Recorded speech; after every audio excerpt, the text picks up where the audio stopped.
First, I'd like to say hats off to Trina. Her team came out really after the first half. We had them really rattled 7 points each quarter in the first half, and second half they made some adjustments. And that's a really good team. Like I told our team, they got two scorers that can really play. And but the name of the game tonight was just second chance points for them and rebounding. It was 51 to 36 or 38, something like that. I think they had like over 20 offensive rebounds. So again, toughest team win. One of the ultimate measures of the toughness on your team is rebounding. And so we got to get back to the drawing board of doing that and just the energy of taking care of our business. I got so many calls about making sure your team is ready to play this game after a big win, because it's usually, you lose that next game. So we had an opportunity to talk about that. So I thought our energy and our effort and our mentality was there in the first half. Just the second half, we stumbled a little bit in that third and fourth quarter. But yeah, that was it.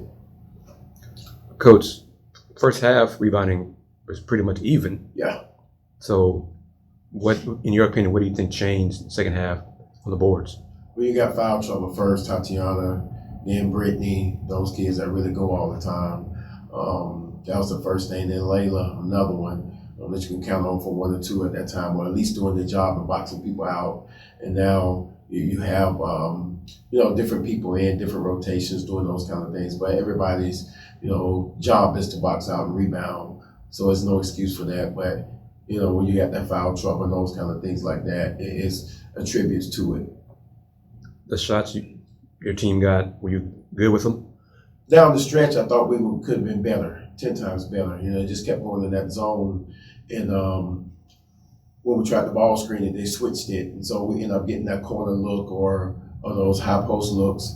And again, we wanted to drive it a little bit more and put more pressure on them. We were just letting them have an opportunity to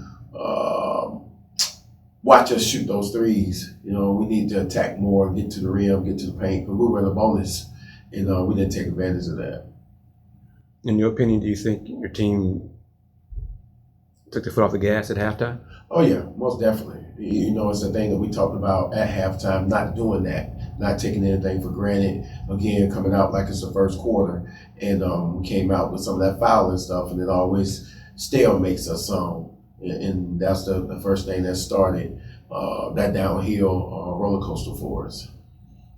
Talk about the fourth quarter, where after the first media timeout, when both teams are going back and forth, which is it didn't happen Sunday, but tonight it was one of those almost like a crutch. Exactly. We don't have key players on the floor. Layla Blair played the entire game down in South Florida. And she played half the game here, barely half the game, not even 20 minutes because of fouls. Tatiana, same thing. So again, we don't have the key players on the floor, and they do have key players on the floor. It's those kids that have to make plays, and so when they come back in, it's like Tatiana at the end of the South Florida game getting the tip to make a score, and she had 11 boards this game, but couldn't finish any around the rim this time. So again, a little bit of focus and those kind of things. And absolutely, they were keying on Layla to make sure she didn't get any of those shots and fouling her a little bit just to make sure. But again, going right at her as well to try to get her out of the game, and she didn't respond defensively and got in foul trouble. How disappointing is this loss after Sunday's big win? Very, very disappointing. We had a chance to continue to separate ourselves from the pack. You take care of South Florida team who's beating everybody in the conference, and then you come back and you slip against a Memphis team, a really good Memphis team. But again, you got them at home, and you got them right where you want them after the first half. So again, we felt like we should have won, but again, didn't take care of business down the stretch to be able to do that.